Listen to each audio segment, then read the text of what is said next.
ఆంధ్రప్రదేశ్ రాష్ట్రంలో అత్యంత చండాలమైన నికృష్టమైనటువంటి ఐడియాలన్నీ జగన్మోహన్ రెడ్డికే వస్తాయి. అధికారం పోయిన తర్వాత ఆ సైకోయిజం మరింత ముదిరిపోయి అత్యంత నికృష్టపు బూతు పని చేస్తూ అడ్డంగా దొరికిపోయాడు. ప్రభుత్వానికి దానికి సంబంధించినటువంటి వీడియో ఎవిడెన్స్ కూడా దొరికిపోయింది. అసలు ఇంతకీ జగన్మోహన్ రెడ్డి చేసినటువంటి ఆ నికృష్టపు బూతు పని ఏంటి, ఇప్పుడు ఏం జరుగుతుంది అనేది ఈ వీడియోలో వివరించబోయే ముందుగా ఇప్పటి వరకు మన ఛానల్ సబ్స్క్రైబ్ చేయని వాళ్ళు ఖచ్చితంగా సబ్స్క్రైబ్ చేయండి. ఇక విషయానికి వస్తే జగన్మోహన్ రెడ్డి శవం దొరికితే చాలు గద్దలా వాలిపోతాడనేది అందరికీ తెలుసు. అసలు శవంతోనే తన రాజకీయం మొదలుపెట్టింది మరందరికీ తెలుసు. అది కూడా తండ్రి శవం దగ్గర నుంచి బాబాయిని వేసేయడం దాకా అన్నీ విజయవంతంగా ప్రజల్ని మోసం చేసి మొత్తానికి అధికారంలోకి అయితే వచ్చి అత్యంత చండాలపు అరాచకపు దుర్మార్గపు పరిపాలన చేసి ప్రతిపక్ష నేత హోదా కూడా లేకుండా 11 సీట్లకు పరిమితమయ్యే విధంగా ప్రజలు చెప్పుతో కొట్టారు. అయినా ఇతనిలో మార్పు వస్తుందా? ఒక సైకోలో, ఒక శాడిస్టులో, ఒక ఫ్యాక్షనిస్టులో ఎందుకు మార్పు వస్తుంది? అతనికి కావాల్సింది అధికారం, అధికార మదంతో ఉండేటువంటి ఒక పాలెగాడు. అయితే ఈ దుర్మార్గుడు ఇంతవరకు ఏది వీడియో ప్రూఫ్తో సహా దొరికిందిలే అంటే జనరల్గా అందరికీ అర్థమైపోయింది వాళ్ళ బాబాయిని వాళ్ళు వేసేసారని. కానీ ఒక విషయంలో అత్యంత నీచమైనటువంటి, అత్యంత నికృష్టమైనటువంటి, చండాలమైనటువంటి పని చేస్తూ అడ్డంగా వీడియోకు దొరికిపోయాడు. ఏంది ఇంతకీ దొరికిపోయాడు అంటున్నావు, ఏదో చెప్పట్లేదు అనొచ్చు. చెప్తాను, అక్కడికే వస్తున్నా. తిరుపతిలో తొక్కిసలాట సందర్భంగా వైకుంఠ ఏకాదశికి సంబంధించినటువంటి దర్శనం టోకెన్లో ఇష్యూ చేసేటప్పుడు అక్కడ తొక్కిసలాటలో ఒక 6 మంది మరణించడం జరిగింది. ఒక 30-40 మంది క్షతగాత్రులే ఆసుపత్రిలో చికిత్స పొందుతున్నారు. అక్కడికి చంద్రబాబు నాయుడు గారు, పవన్ కళ్యాణ్ గారు అందరూ వెళ్ళి వాళ్ళని పరామర్శించడం జరిగింది.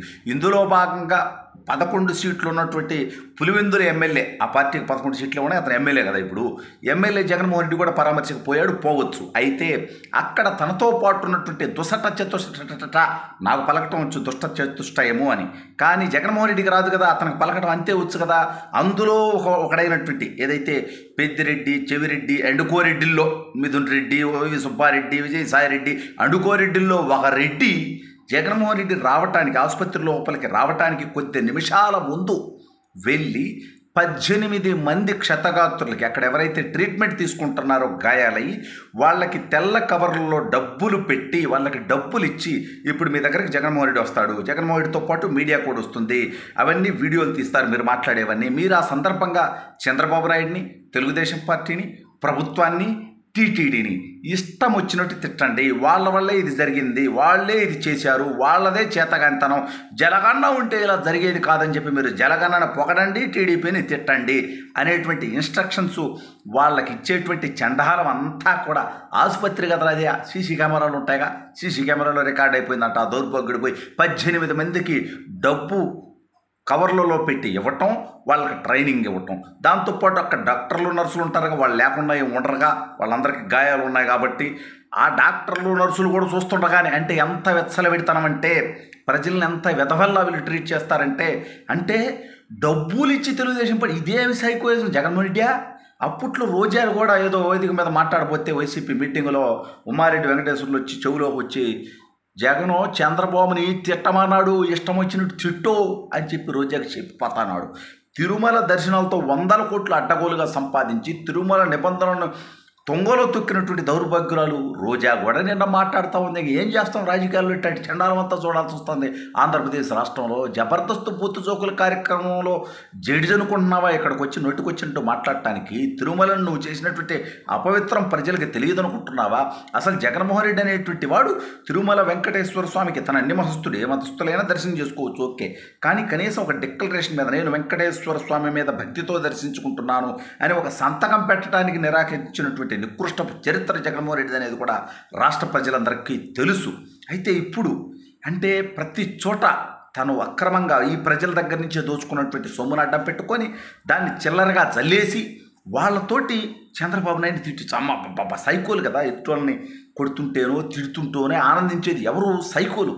జగన్మోహన్ రెడ్డి ఆ సైకో అనేదానికి పరాకాష్ట.